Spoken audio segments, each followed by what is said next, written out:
So we're going to start here with infrastructure because it's under Prop A. And Molly Villarreal, tell us a little bit about what people will find and what kind of questions are you getting asked? So they will find information about the streets and drainage proposals in Proposition A. And so we have a list of named streets for rehabilitation as well as our upcoming drainage projects that are being included, which there are two specific locations as well as citywide ditching and the storm sewer cleaning. Yeah. And that's really going to help with drainage, especially when we get some of these big rain events, right? That is what we anticipate, and it's really to get our system in as reliable a condition as we can have it be and improve drainage up in the Broad Oak area. And that is really what the citizens have wanted to find out is what are we currently doing and what are we proposing to do with this bond proposal. Okay, now you've laid out the 10 streets here across the city that will be improved. And tell us a little bit about what kind of improvements. So most of the improvements that you're going to see in the street projects is going to be we're going to do base repairs and then do an overlay and include traffic markings, pavement markings. Where there's room, we can consider bicycle lanes and improve the drainage where those repairs need to be made as well. And then also to not part of this bond itself, but if there's any associated water and sewer lines that are crossing these roads, we also plan to address those as well because the last thing we want to do is improve a road and then have to dig it up to make a repair. Okay, I know a lot of people have asked the sidewalks, and they want to know where these are going to go. You're going to conduct a sidewalk master plan. Tell us about that.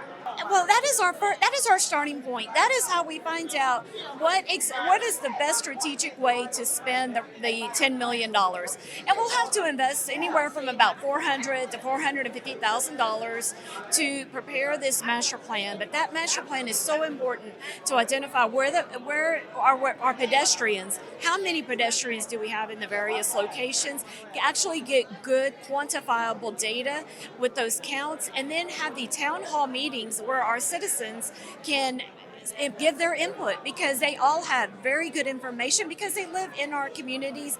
They use these sidewalks. They see our citizens use these sidewalks and can I've heard some great feedback on proposed projects and we're taking notes of all that, but that town hall process in the sidewalk master plan is so important to document that input from them, and then we can strategically get the most bang for our buck as we really kickstart this citywide plan. And so by being citywide, we don't plan to immediately build sidewalks throughout the city, but we want to look at the entire city and see where can we make the most impact right away to benefit all of our citizens and neighbors. Okay, Matt, tell us a little bit about some of the needs at the animal care facility. Well, we've outgrown the facility so much that the needs are endless. We need more space for the animals, more space for the staff. A new facility would actually provide more kennel space, improved disease control, provide dedicated space for training, education, more parking. We're having to park on the street right now when we have customers come by. So it's very needed, and it's something that can't be overstated.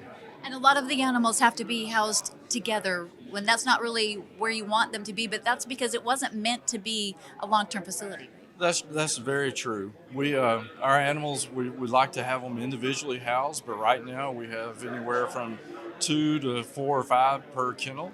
And we need inside kennel space where right now we have to house animals outside. And during the winter, that gets kind of tough situation because we have to put up tarps to keep the wind off. So just a larger facility, more modern, and something that would be able to meet our needs that way. Okay, and among the 5 buildings that are under Prop B, there are 2 multi-purpose centers. And Jeff, tell us a little bit about those, difference between those. You bet. As you said, Prop B covers buildings of all types, from fire stations to police stations to buildings for multi-purpose and recreation. So the first is a multi-purpose center at Alice Keith Park. As a lot of Beaumont residents probably know, there used to be a YMCA in the area. That's closed down. This begins to address neighborhood and community needs here in a variety of ways with things like multi-purpose space, but also classroom and training space and some additional recreation for neighborhood youth. Then when you move to the sports and community facility, it's a little different. It's a little bit broader. and has an economic development component. Again, a building, a facility that would be here in Beaumont, but it's designed to attract visitors from throughout a much broader region, from Louisiana all the way into kind of central Texas, because there's no facility quite like it that can deal with the kinds of tournaments, the kinds of Special Olympics that economic development folks hope to recruit to Beaumont using this kind of facility. It'll have multiple courts for a variety of sports so that tournaments can be hosted there, but it'll also have city-wide facilities for youth and training and that sort of thing. And while there's been no definite location chosen, I think the city has looked at a variety of locations that might complement other projects that would be either included in the bond or in downtown or redevelopment in other parts of the city. And as you mentioned, this could be used by our local youth programs, our schools, and that type of thing. But also, this is one of the only things on the bond that would actually bring in revenue to the city, right? It's the projections that the Economic Development Department have done show that this is likely to be a really net revenue producer for the city, paying back more than it costs to build over time because of the idea that it would bring in tournaments, regional, broad area tournaments, not just for Beaumont residents, but people who come into Beaumont, take hotel rooms, buy meals, buy things at the local store, creating jobs and sales tax revenue for the city. All right, Chief, tell us a little bit about Fire Station number 4 and why it was chosen. Well, Fire Station 4 is at the corner of Lucas and West Lucas. As you can see, it's built in 1954. Normally, lifespan for a fire station is 50 years. So this station approaches 70 years old, and it was chosen because it's on the city's CIP and has been for a number of years. So quite naturally, it was presented to the bond committee. The bond committee agreed that this is one project that should be looked at, and that's how it was chosen. And the council made the final decision to put it on the bond project.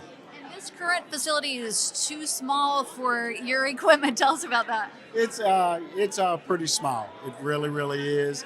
As you can see right here, it's a very small facility. Has a flat roof. Our maintenance cost is pretty high on it. So we're looking at building a more modern facility, good ergonomics, good working environment for the firefighters, EMTs, and paramedics, and looking at saving a little money on utilities and things like that. And it's too small when we say small, even too small for the equipment today because our engines have grown, right? Yeah, our engines have grown a little bit because we were carrying more equipment, more hose and things like that. But we have kind of shrunk our engines a little bit to help with cost savings for the citizens. Okay, Chief, tell us a little bit about the needs here at the Beaumont Police Headquarters. Well, this facility was built back in 51 years ago in 1974, designed in 71, and it was built for basically Cold War era, worried about nuclear fallout, built for a jail, indoor range, a basement in southeast Texas, 100 yards from the Natchez River. So, for a half the people that we have right now. So over the years, we've grown. It's 51 years old. Most buildings are built to about 30 years. This building has far outlived its lifespan, heavy maintenance. But, we're having a lot of problems with everything from mold to water inundation every time it rains, especially when there's a big storm. We have storage issues where we have to spread out both our evidence into multiple buildings and our people. Issues where one unit can't work together. People that come to get service from the city, whether it's training, meetings, coming to get a report, we have to send them all around town because different facilities serve different purposes. So one of the hopes that if we get a new building is to bring that to more of a one-stop shop. And you were saying also that some of these victims, like sexual assault victims, have to sometimes face the perpetrators because of the situation. Talk about Right, they're all in the same lobby, and they all have to register and come report in to the lobby. So you might have a family bringing their children in, somebody going up to get a report, and then a bunch of sex offenders walking around, and there's only one place that anybody can really get into to meet in the lobby, whether they're a suspect, a witness, coming to get a police report, or maybe coming for a meeting, or to ask some questions. So there's really a lot going on. And parking's an issue. The ability for the community to access the building is problematic. We got units that can't work together because there's not enough office space for all the people. So 7 different buildings you're working out of, right? well, and some of them are in different buildings, or they're in a different side or different floor of one building. We have one elevator that's out of service quite often to serve 4 different levels. So, one level's not served by an elevator. So, and with all that flooding, mold, and as well as asbestos in the building. right. And a significant amount of that area is tough to use because it was built as a jail. We're using the halls to help us store all the stuff that has to be stored, but it's definitely some difficult to use space. And then along with the mold issues and air handling is very difficult. Working with a lot of different issues there. Thanks so much for talking to us. I'm going to come over here to Kenneth Raggett, who is our Parks Director. Tell us about what people will find on the bond and our different parks that will be affected. All right, so the Parks Master Plan, of course, everyone's been hearing talk about that. It was adopted in May, and they identified basically these parks that needed immediate attention on changing out the playground equipment: Collier's Ferry, Cottonwood, Fletcher, Guzman, Howell Booty, as well as Magnolia, Pearlstein, Roberts, and Rogers Park. Central Park is also located on that or part of the bond. What we're looking to do at Central Park, we put in a new playground 2 years ago, but we're looking to put in the rubber flooring, which would make it accessible for all kids to play on. Right, so 9 parks spread throughout the city, really. Throughout the city. And tell us a little bit about what would happen at Terrell Park. Well, Terrell Park, that's going to be a huge improvement, not just for the community, for the city of Beaumont, but it's really going to be a showplace for everyone. You're going to have everything from cricket fields, the largest playground in the city, largest splash pad in the city, tennis courts, soccer field, you name it, it'll be inside of Terrell Park, as well as funds to help spruce up the botanical garden as well. And a little bit of money in there as well for the drainage on the golf course. A little bit of money for the drainage of the golf course as well. All right, tell us a little bit about, we see some of the renderings here for the parks. What kind of condition are some of these playgrounds in? And also talk maybe about the restroom facilities. Well, as you can tell, some of the pictures, if the camera can get it, the playgrounds are really in desperate need of being repaired. They've just aged out. There's a lot of missing equipment that we just have to board up because you can't even find replacement parts for it anymore. Most of our parks have restrooms. They've been there some over 20 years, 30 years, and the building itself is still in good shape, but the interiors of the restrooms need to be updated, and that's what part of the bond issue as well. Okay, the last 3 things we want to talk about are Proposition D and E. There's just one thing on each of those propositions, as well as the venue tax. Christina Loki's going to take us through those final 3. Okay, talk about Riverfront Park Extension. Yes, so what you see here is 2 different parts of the extension. The first part is going to run parallel to the Neches River. Currently, right now, we have the concrete pathway that also includes 2 pavilions and some areas to sit. And outside of that, everything else would be newly integrated. Water features for kids and families to play in, and shaded structures. The second part would be potentially located at the new convention center. Obviously, that would be dependent upon the venue tax, Proposition A. But here you'll see more interactive play and a stage that would actually be connected to the convention center. Really exciting about this project is that the connectability. So the connectability of everything is through a bridge that would actually go over the rail.